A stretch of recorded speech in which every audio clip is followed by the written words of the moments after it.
அரசு உதவி பெறும் தொடக்க பள்ளிகளில் காலை உணவு திட்டம் முதலமைச்சர் மு.க.ஸ்டாலின் இன்று தொடங்கி வைக்கிறார். யாரை காப்பாற்ற என்கவுண்டர்? ஆம்ஸ்ட்ராங் கொலை வழக்கை சிபிஐக்கு மாற்ற வேண்டும். அதிமுக பொதுச் செயலாளர் எடப்பாடி பழனிசாமி வலியுறுத்தல். ஆம்ஸ்ட்ராங் கொலை வழக்கில் எதிரி சுட்டுக் கொல்லப்பட்டதில் சதி. அன்புமணி ராமதாஸ் குற்றச்சாட்டு. ராமேஸ்வரம் மீனவர்கள் விரட்டியடிப்பு. இலங்கை கடற்படையினர் கெடுபிடி.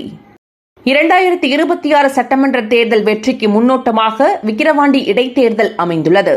அமைச்சர் பொன்முடி பெருமிதம். பழனி முத்தமிழ் முருகன் மாநாட்டிற்கு வெளிநாடுகளிலிருந்து 1003 ஆய்வுக் கட்டுரைகள் வரப்பெற்றுள்ளன. அமைச்சர் சேகர்பாபு தகவல். பால் கொள்முதல் 8.5% வரை உயர்வு. தமிழகத்தில் 10,000 கால்நடை பண்ணைகள் அமைக்க திட்டம். பால்வளத்துறை அமைச்சர் தகவல். முகேஷ் அம்பானி இல்ல திருமண விழாவில் பிரதமர் மோடி மணமக்களை வாழ்த்தினார். கிராமப்புற மாணவர்களை பாதிக்கும் நீட். முதலமைச்சர் மு.க.ஸ்டாலினுக்கு ராகுல் காந்தி கடிதம். வெளிநாட்டு சதியால் மக்களவைத் தேர்தலில் பாஜக சீட்களை இழந்தது. சிவராஜ் சிங் சௌஹான் பகீர். 8 மாதங்களில் என்னை 2 முறை கொல்ல முயற்சி செய்தனர். எலான் மஸ்க் அதிர்ச்சி தகவல். அமெரிக்க முன்னாள் அதிபர் டொனால்டு டிரம்ப் மீது துப்பாக்கிச் சூடு. அமெரிக்காவில் பரபரப்பு சம்பவம். டிரம்ப் மீது துப்பாக்கிச்சூடு நடத்தப்பட்ட சம்பவம் கண்டிக்கத்தக்கது. பிரதமர் மோடி கண்டனம்.